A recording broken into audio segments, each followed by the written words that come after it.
नमस्ते friends, good morning. आज मैं आपके साथ शेयर करने वाली हूँ 7 किलो के गोंद के लड्डू। हर एक चैनल पे आपने winter special dry fruits laddu, गोंद के लड्डू रेसिपी देखे होंगे। कोई हाफ के जी का प्रमाण बताता है, कोई 1 के जी का बताता है। लेकिन अगर आपको पूरे घर के लिए गोंद के लड्डू बनाने हो तो उसके लिए बिल्कुल परफेक्ट मेजरमेंट के साथ और क्वांटिटी के साथ मैं आपके साथ डिंक या फिर गोंद के लड्डू आपके साथ शेयर करने वाली हूँ।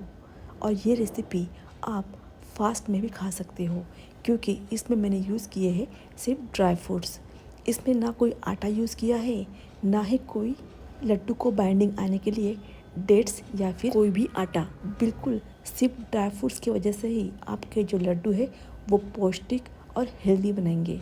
सबसे पहले हम देखते हैं सीड्स। मैंने लड्डू के लिए 5 to 6 सीड्स का इस्तेमाल किया है, जिसमें है फ्लेक्स सीड। मैंने लगभग 200 ग्राम फ्लेक्स सीड का इस्तेमाल किया है। जिनको कोलेस्ट्रॉल की प्रॉब्लम है वो फ्लैक्स सीड के लड्डू भी बना सकते हैं। कोई भी सीड्स या फिर बीज अगर हम लड्डू पे इस्तेमाल करते हैं तो उसका जो ऑयल होता है वो हमारे जॉइंट पेन के लिए बहुत गुणकारी होता है। उसके बाद 200 ग्राम मगज भी, 200 ग्राम पम्पकिन सीड्स, 200 ग्राम सनफ्लावर सीड्स और 200 ग्राम मैंने मिक्स सीड्स का इस्तेमाल किया है।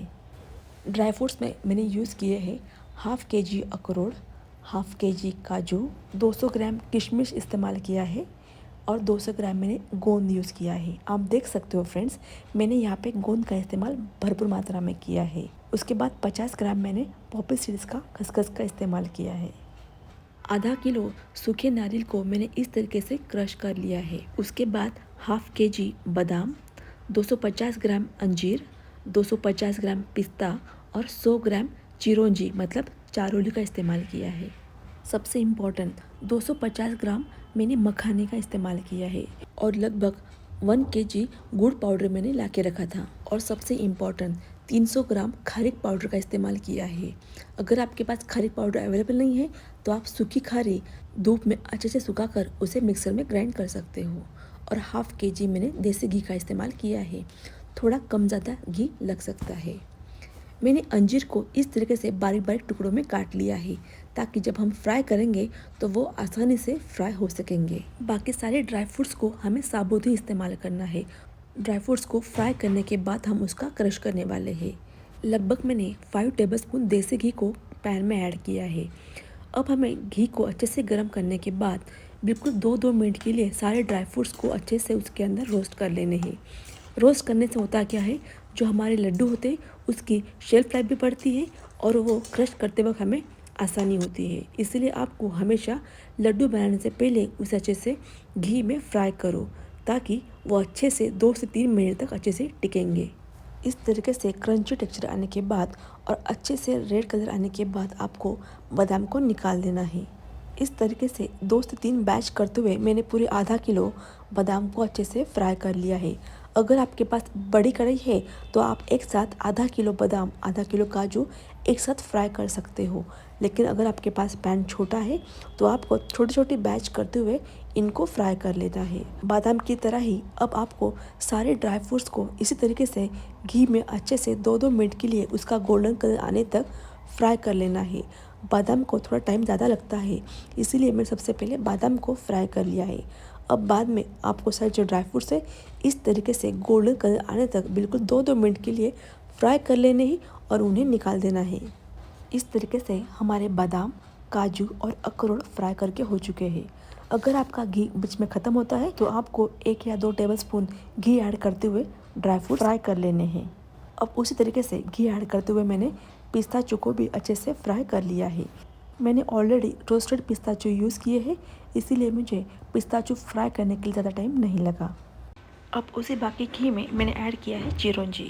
चिरौंजी को भी आपको 2 मिनट के लिए फ्राई कर लेना है। इस तरीके से आपको सारे ड्राई फ्रूट्स को फ्राई कर लेना है और उसे साइड बाय साइड निकाल के रखना है, क्योंकि क्रश करते वक्त हमें सारे ड्राई फ्रूट्स अलग अलग पीसने हैं, क्योंकि हर एक को अलग अलग पल्स मोड लगता है।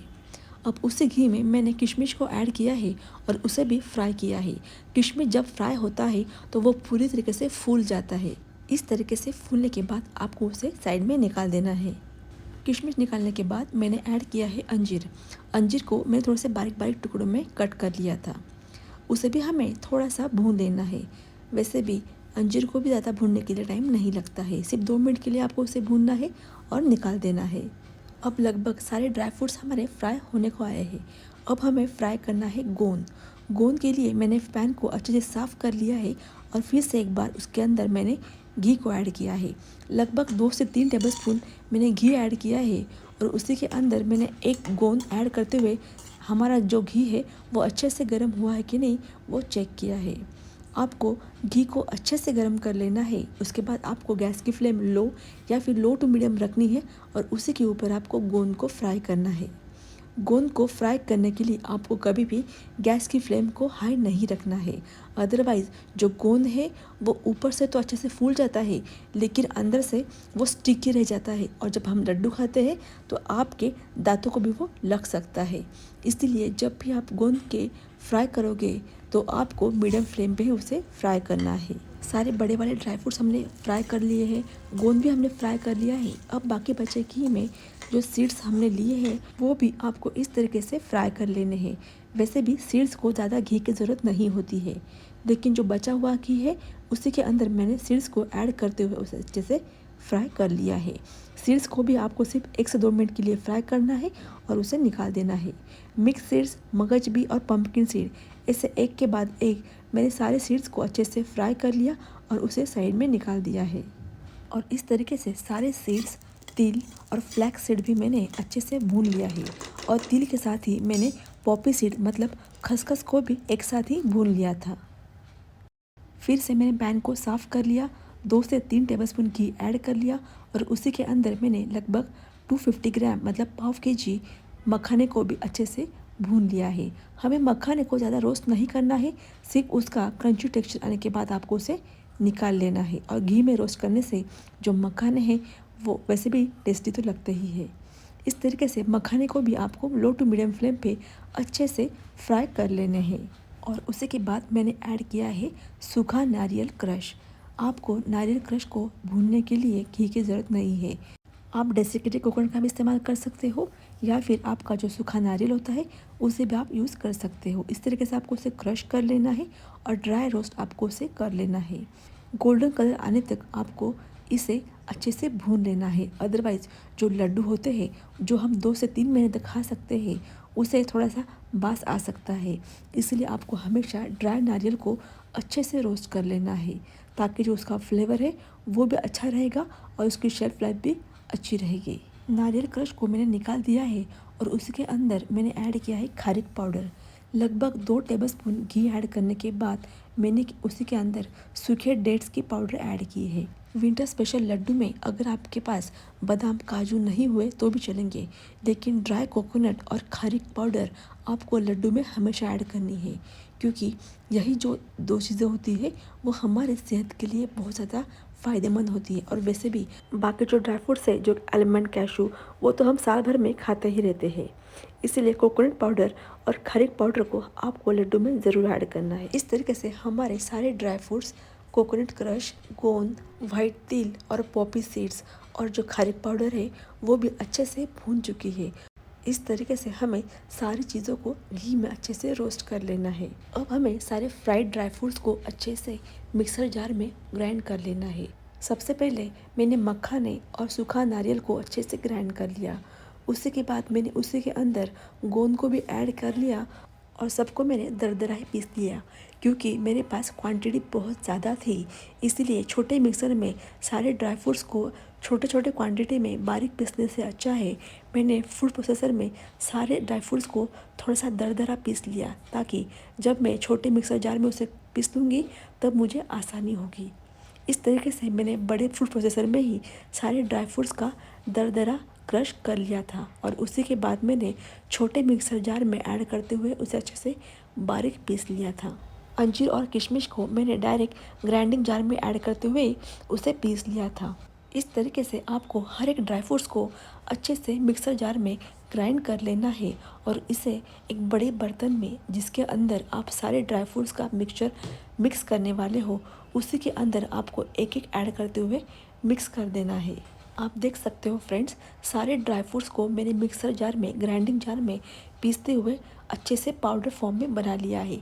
अब आपको इसे अच्छे से बिल्कुल मिक्स कर लेना है। गुड़ पाउडर ऐड करने से पहले ही आपको सारे ड्राई फ्रूट्स को अच्छे से मिक्स कर लेना है।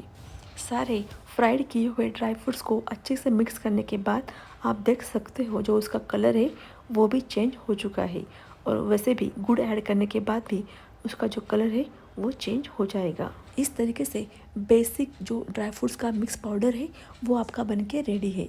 क्योंकि मेरी जो क्वांटिटी है वो बहुत ज़्यादा है, इसीलिए एक साथ सारे लड्डू बनाना पॉसिबल नहीं है।